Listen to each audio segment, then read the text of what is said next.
আসসালামু আলাইকুম। সবাই কেমন আছেন? নিশ্চয়ই ভালো আছেন। আজকে বহুদিন পরে আপনাদের সামনে একটা নতুন ভিডিও নিয়ে আপনার সাথে কথা বলতে চাই। বিষয়টা হলো যে আমি গ্রামে আসছি।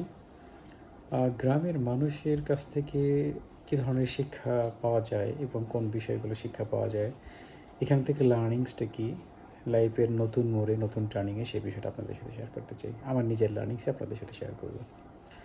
গত ৩-৪ মাস আগে আমি বাসায় আসি। তখন আমি চাকরি শেষ করে আসি। আমার কন্ট্রাক্ট আসলে শেষ হয়ে যায়। বাড়ি আসার পরে ১ম এর দিকে পরিবারের সদস্য, অন্যান্য যারা গ্রামের মানুষ আছে, যেহেতু আমার অনেকদিন পরে বাড়িতে আসছি, সবাই এত সুন্দরভাবে মিশতেছিল, চলতেছিল।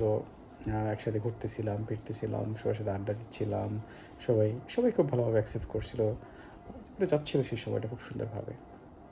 কিন্তু যখন ১৫ দিন, ২০ দিন, ১ মাস, ২ মাস, ৩ মাস এবং কুরবানির ঈদ পার হয়ে গেল, ততক্ষণে আছি মানুষের ভিতরে বিভিন্ন কোশ্চেন তৈরি হওয়া শুরু করলো যে আমি এতদিন কেন বাসায় আছি? আর কবে যাব আমি? এখনও চাকরি করি না কেন?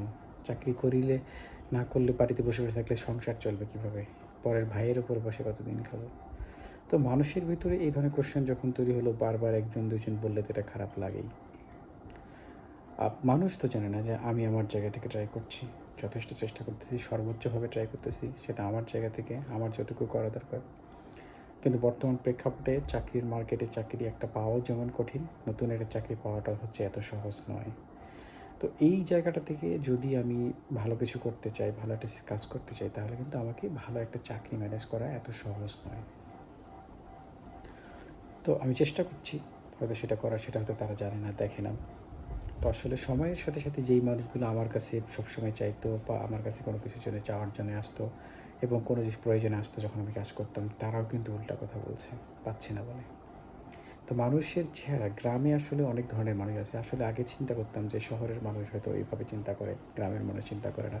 গ্রামের মানুষ পরোপকারী, পরমানুষ সাহায্য সবসময় করে, আত্মীয়কে তাদেরকে সম্মান করে, একটা খোঁজখবর নেয়। কিন্তু উল্টা বিপদের সময় তারা এসে পাশে থেকে বিভিন্ন ধরনের মন্তব্য করে চলে যাচ্ছে।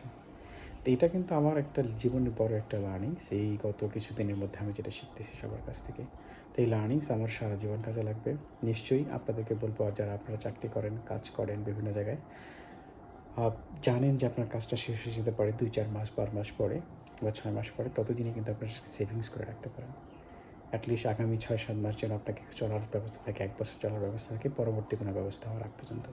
তাহলে যেটা আপনার জন্য হবে, বিপদে আপনি গ্রামে না এসে আপনার যদি নিজের এলাকায় থাকেন, গ্রামে আসলেন ২-৪ দিন থাকলেন, কিন্তু যদি থাকেন, তাহলে কিন্তু এই সমস্যাগুলো আপনাকে পড়তে হবে না। তো এটা কিন্তু আপনার যেমন মানসিক স্বাস্থ্যের উপর প্রভাব পড়ে, আপনার কিন্তু দৈনন্দিন কাজের উপরে অনেক বেশি প্রভাব পড়ে। এটা আপনাদেরকে বললাম যে সেভিংস করেন, সঞ্চয় করেন, সহজেই থাকেন এবং তা আপনাদের প্রয়োজনীয় আত্মীয়দের সাথে যেটুকু যোগাযোগ না রাখলেই নয়, সেটুকুই করেন, সেটাই কিন্তু বরঞ্চ ভালো। নাহলে গ্রাম যেটা ভালোর জন্যে আসা, ভালো কিছু দেখার জন্য আসা, আপনার লাইফটা কিন্তু বিষণ্ণ আমার মতোই করে দিতে পারে। ধন্যবাদ আপনাদেরকে।